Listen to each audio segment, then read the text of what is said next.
Chapter 5 and 6 of my book, Thorns in the Veil. The rain stopped, leaving the ground soaked. The tires splashing through the puddles, entering Hilltop Dairy Twist's parking lot on Sullivan Avenue. The two walked up to the window. "Hi there, how may I help you?" asked the young man behind the counter. Sabrina was shocked to see that it was Trevor from school. She always had a thing for Trevor, his mid-length brown hair, perfect smile and charm. Every girl wanted to be with him, including her. Other than she's taken, but still a girl could dream. Sabrina being bi had always alarmed Chelsea, who was all for the girls' team. "Hi, I would like a banana split with extra cherries and a bottle of water." "Your turn." Sabrina walked up closer to the windows, somewhat bashful and excited at the same time. "Hi, Trevor. I would like a half and half twist on a medium cone." "Okay, that'll be $6.50, said Trevor. Tara reached into her purse to hand him money. "Thank you, it'll be a moment. We're a little short-staffed this evening," said Trevor. Tara and Sabrina stood there for a couple of minutes, watching cars drive past, slushing through water. "Here you go," smiled Trevor, sliding the banana split through the window opening, then handing the cone to Sabrina. She smiled, accepting it. She looked down and started licking the base of the ice cream where it meets the cone, unaware that it looked sexual. Trevor grinned more, while Tara gave him a quick stare and he lowered his eyes. The two walked back to the car and sat in the parking lot to eat. They watched as few here and there came up to the window to get service. Tara, thinking about that boy who was checking her out, took a bite out of a banana and swallowed it. "So, do you get the hots for Trevor?"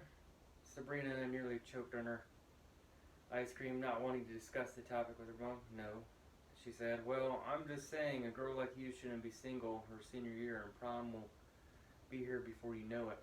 Also, I know you are a smart girl. Ever since you started hanging with Chelsea, your grades have dropped and you haven't been going to school like you should be.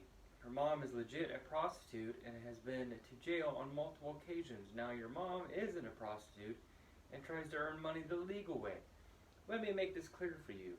Do you wish to float through life like a piece of shit, or do you want to make something of yourself? I want you to have a better life than I, Chelsea, and her mom combined. I know the divorce was rough, but don't let your dad's shortcomings be your downfall. Other than that, I hate what he did. I know that he still cares about you and wants the best for you. Your grades were nearly all A's throughout the school, and then bam, it's like you dropped off the face of the earth.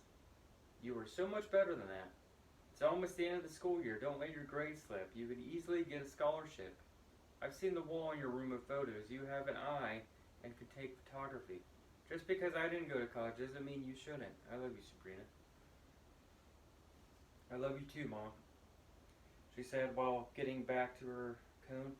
"Also, your father moved into Trina's new farmhouse yesterday in Richwood. Her mom supposedly left it in her will before she passed away from cancer. I'll take you there in the morning." "I don't want to go," said Sabrina.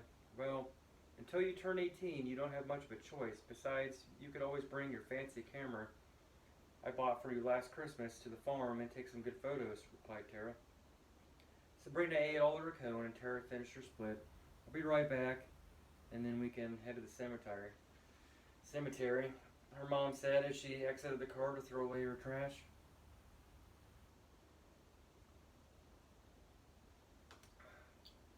The gravel crunched underneath the tires as they drove through the lonesome sea of headstones. She put it into park when she recognized an old tree with a birdhouse hanging from it. A squirrel was on the trunk. As the two got out of the car, the squirrel ran down and away from them. Tara walks up to a plain-looking headstone, its epitaph reading, "Evelyn Sabrina Flowers." Evelyn was Tara's foster mom's mom, who had babysit her quite often on the weekends. She would love going out there. Her grandma would sit on the back porch with a glass of wine and watch her smell the flowers and try to catch butterflies in the garden. Evelyn, being Sabrina's great-grandmother and named after her, Evelyn was the epitome of a generous and humble old woman. Tara loved going to Grandma's as well as did Sabrina growing up. Evelyn was married once to a man named Bob, who was Tori's dad. Unfortunately, Bob died serving his country in the Vietnam War after trying to escape a POW camp. Tara felt like she had enough heartache for a lifetime. Abandoned by biological parents, grandma dies, then husband cheats on you with best friend. The cemetery brought back a familiar feel of sadness that crept into every course of her body. A shockwave of inner anguish like that she felt the day they buried Evelyn. Tara thought back to the last time she saw Evelyn in the hospital, her frail body looking that of a tired, withered soul, a vegetable state at that, only being able to produce guttural sounds.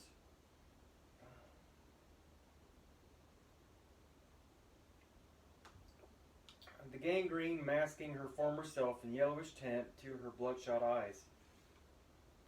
The ever heart-dropping feeling of the phone call of her passing. Pancreatic cancer had consumed the humble woman that she was. Grandma was an alcoholic.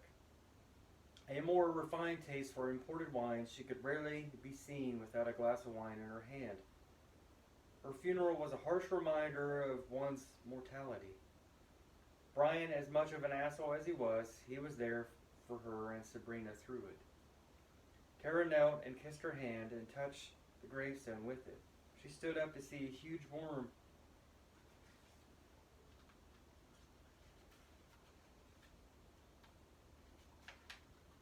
coming up from the ground next to her shoe.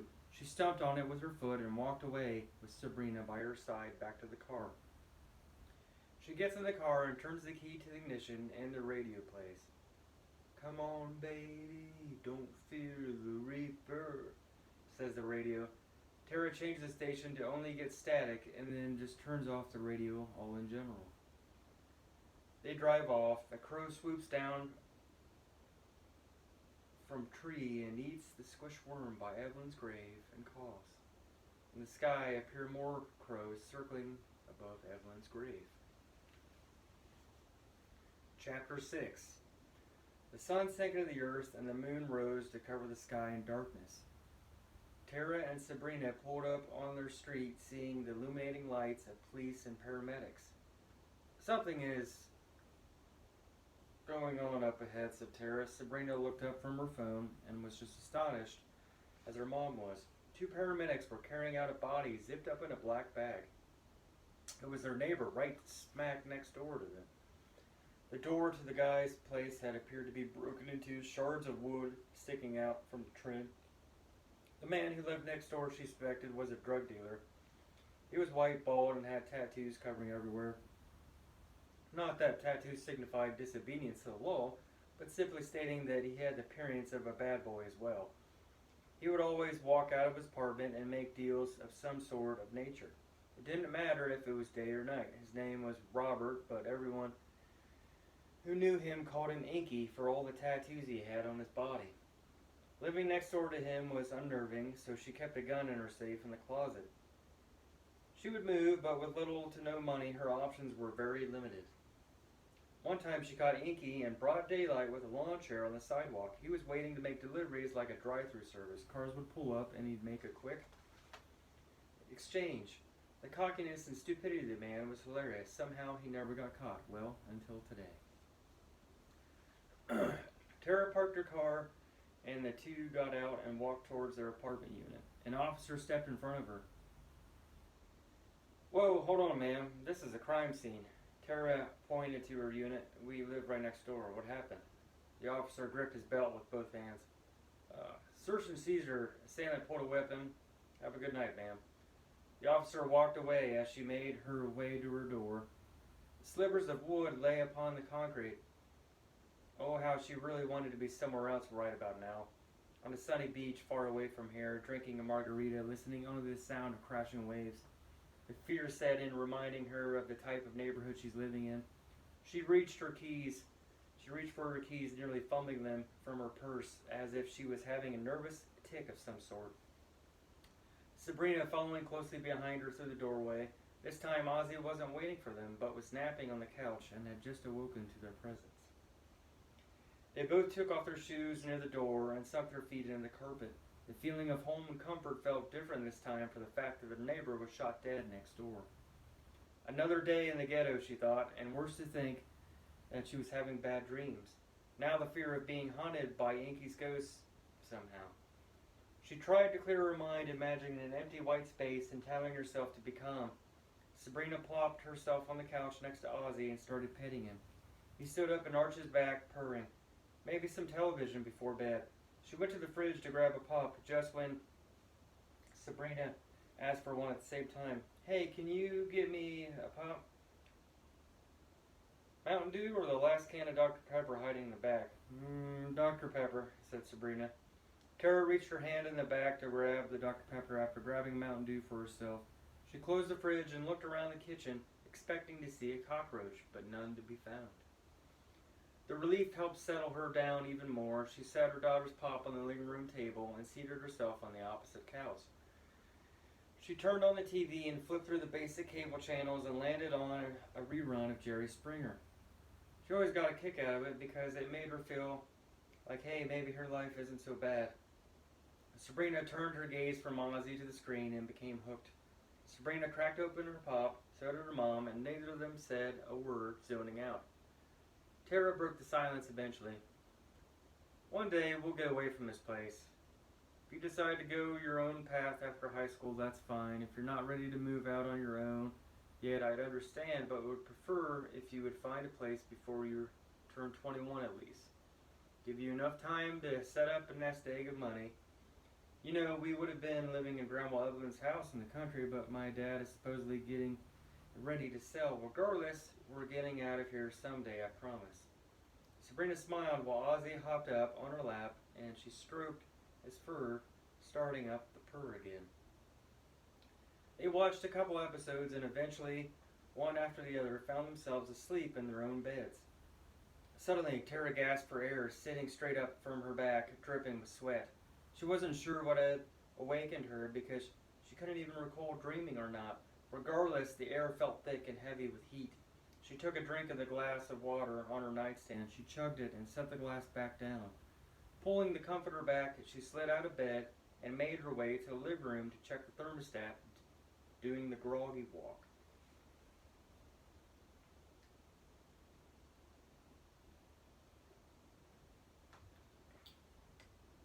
Looking at the gauge, it read normal, which made absolutely no sense at all. Why was she so hot? Whatever, too tired, she thought, and headed back to the bedroom, slightly closing the door behind her. She didn't care if Ozzy came in. It would be comforting to cuddle with him. Laying down on her side and plopping her head on the pillow, not covering up at all, she closed her eyes once again. The door creaked open slowly as a black muzzle of a dog walked its way into the room. A flame ignited out of nowhere on the bottom corner of the bed closest to the door, and the whole bed was on fire. Tara opened her eyes and started screaming as her body was engulfed in flames. She started to see her skin boil up and melt off in some places, exposing flesh and bone. Through the fire, she could see a black dog sitting ever so still, staring at the end of the bed. Her screams of agony were an endless symphony, and then she awoke. She sat up in her bed and looked at her arms and around the room to see no sight of the dog. It was all a dream. She reached in the drawer of her nightstand and grabbed her Grandma Evelyn's old Bible that had her name engraved on the cover. She held it ever so tightly and said a silent prayer to God to make it all stop. Sabrina, on the other hand, sleeping like a baby and drooling a little bit on her pillow, a glob of black ooze fell from up above and smacked her right in the cheek and dripped down to her mouth. She opened her eyes and tried to touch her face but couldn't move nor speak. Another drip of ooze fell from above and hit her. She shifted her eyes enough to see that there was that dark entity from before. It was hanging upside down on her all fours on the ceiling, turning its head to look down at her. It crawled away off the ceiling towards the wall and disappeared. It was as if the spell was broken and Sabrina could move again. She sighed heavily and felt her face, noticing that the ooze wasn't there at all. What is going on? Maybe she should tell her mom, she thought. What if she doesn't believe me? What if no one believes me? Will I go to a psych ward? Sabrina got up out of bed to turn on the light, and then I laid back down. It might have been an hour or two before she finally fell back asleep.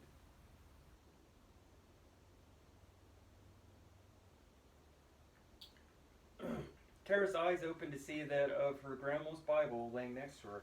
She picked it up and set it back up on her nightstand, the sun peeking through the edges of the blackout curtains. She takes a chug of water and carries the empty glass out of the bedroom, setting it on the bathroom sink. Looking at herself in the mirror, noticing a little baggage under her eyes, her hair a mess, yet she was alive and not burned to death. The thought of seeing a shrink possibly weighed heavily on her mind. I'll get some coffee and schedule an appointment while waiting for Sabrina to wake up to her dad's. Ozzy came in the bathroom and dropped a dead cockroach from his mouth right next to her feet. She looked down at the oozing insect to see Ozzy looking up at her with accomplished stature. Good job, buddy. That is gross as fuck. I wouldn't put that thing in my mouth, but thank you. Tara grabbed a piece of toilet paper and flushed it down the toilet. Ozzy walked away as his job was finished. Maybe she'll be safe from counting one when she goes to make coffee. Caffeine intake calling to her, she made her way to the kitchen and started to brew. She sat down on the couch and picked up her phone from the coffee table and called her doctor. She was already on anxiety, depression, and bipolar meds.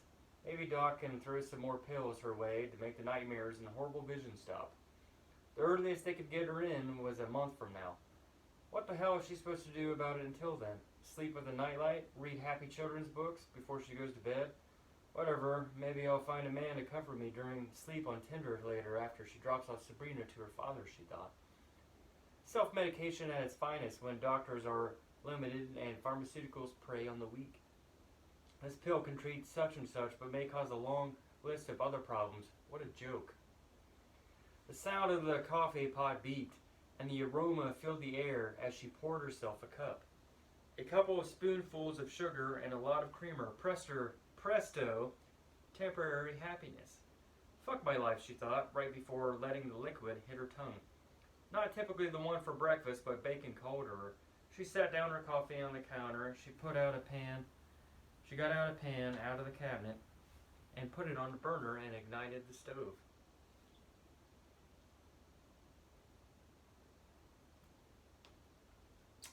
Dumped some vegetable oil on it and tossed on some bacon.